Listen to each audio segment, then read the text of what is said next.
Contractors are hurriedly completing the 491 exhibitor booths at the 12th Annual European Business Aviation Conference and Exposition in Geneva. Hello, I'm David Lombardo, and this is AIN TV. EBACE reports that exhibitors have been increasing the size of their static display space, making this year's show the largest ever in terms of square feet. There are 60 aircraft competing for attention. Gulfstream took advantage of the occasion to fly the first transoceanic trip of its largest, fastest jet. The G650 flew from Washington, D.C. and touched down 4,349 miles later in Geneva. The G650 cruised at speeds as high as Mach 0.92 at 43,000 feet and completed the trip in just 6 hours and 55 minutes, setting a new city pair time record.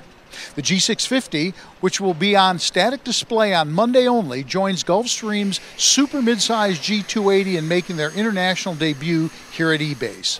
Brett Rindle, Gulfstream's mid-cabin chief pilot, told AIN TV the G280 also made the trip in record time. Did the entire trip at Mach 80.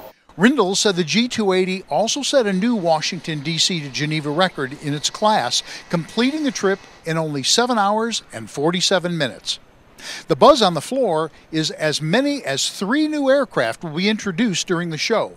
However, despite the positive news, European Business Aviation Association's president Fabio Gamba told AIN TV that Europe's business aviation community has had a rough time since the last year's show. The air transport industry in Europe, as you may know, is not in its greatest phase. That's true as well to a certain extent for business aviation in terms of movements. We are not quite there yet with respect to last year. However, the sense is that this year is going to be a year where we are at least plateauing with respect to the previous years, especially with respect to 2011. So I think the sense is that we're soon to be there, and that there's still a lot of hope that 2012 is going to be at least a not so bad year as pundits or as scaremongers were predicting. Gamba said there was a 1.9% growth in BizAv traffic during the first half of 2011, followed by a second half marked with a decline compared to the same period in 2010. The negative trend continued during January and February of this year until March brought stabilized traffic levels.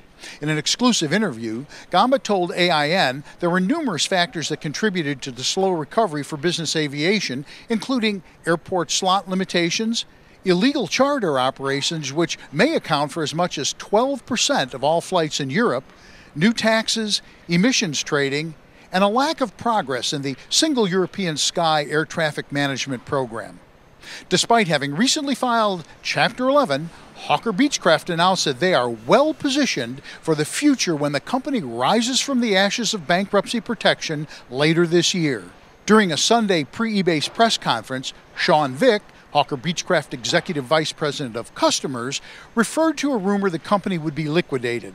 There is simply too much value in Hawker Beechcraft, its people, products, and brands to allow that to happen, Vick said.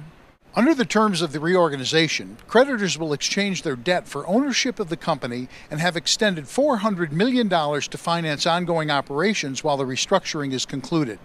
Speaking at a Sunday press conference, both NBAA President Ed Boland and European Business Aviation Association President Fabio Gamba warned of punitive new EU legislation that will irrevocably damage the $7.3 billion business aviation industry in Europe. A Monday session is planned in which prominent regulators will discuss the new laws. You can get full coverage of the event as well as all the latest EBACE news from our sister publication, EBACE Convention News. And keep returning to our EBACE landing page at AINonline.com, where you'll get up-to-the-minute coverage. For AIN TV, I'm David Lombardo, and thank you for watching.